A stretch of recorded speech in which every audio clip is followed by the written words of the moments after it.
has Kareem showed you enough in the past as a receiver that you think he could take on a role in whatever capacity that might be in the passing game?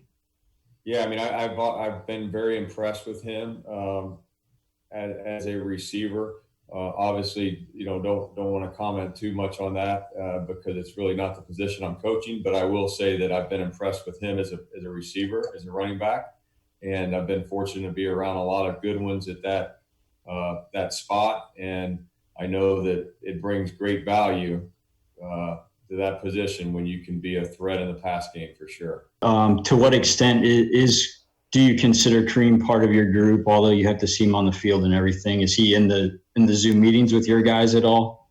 Yeah, there's been a lot of interaction offensively, which has been one of the things that I think has been great that I didn't know was possible at the beginning of this process. The amount of us that are on together. So we definitely, as we do, if we were in the building, we've had a lot of crossover with other positions and other coaches, and I just think it's been really helpful and something that, looking back in hindsight of this situation, it's been beneficial that we spend as much time together as positions that we have. That's Chad O'Shea, not to be confused with Chad O.J., the former pitcher for the Cleveland Indians. Mary Kay Cabot with us. Mary Kay, did the Browns have too many coaches?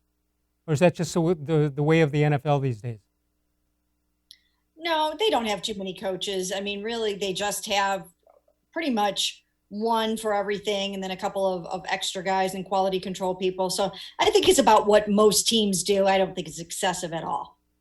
No, I think the question is that not only is the team new, the staff is new, but the staff not only has to get used to the players that they're meeting for the first time, they also have to do that with the coaches and have some kind of camaraderie that way and show a united front as far as the head coach is concerned.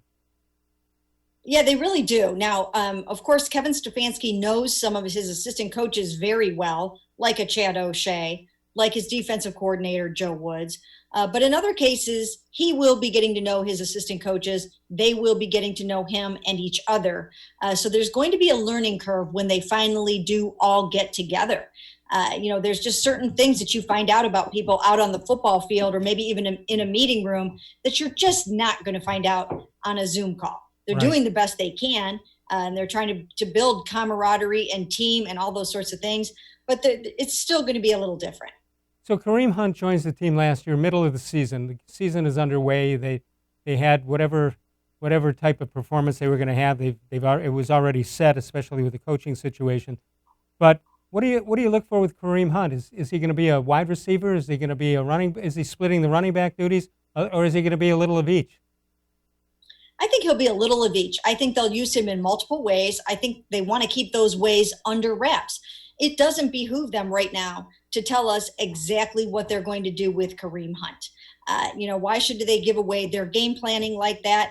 He's a weapon that they can use in so many different ways. Now, Alex Van Pelt has said that he will use both of them on the field at the same time. But of course, we knew that. We watched that happen last year. There's no reason why you wouldn't. You can split Kareem out wide. You can use him as a fullback. You can play them in the wishbone. I mean, there's all different kinds of things that you can do. So you know that Nick and Kareem will be on the field together a fair amount. And in some of those instances, Kareem will be the third receiver. All right, so Kareem Hunt shows up last year. He winds up being the third leading receiver on the team. There you see it.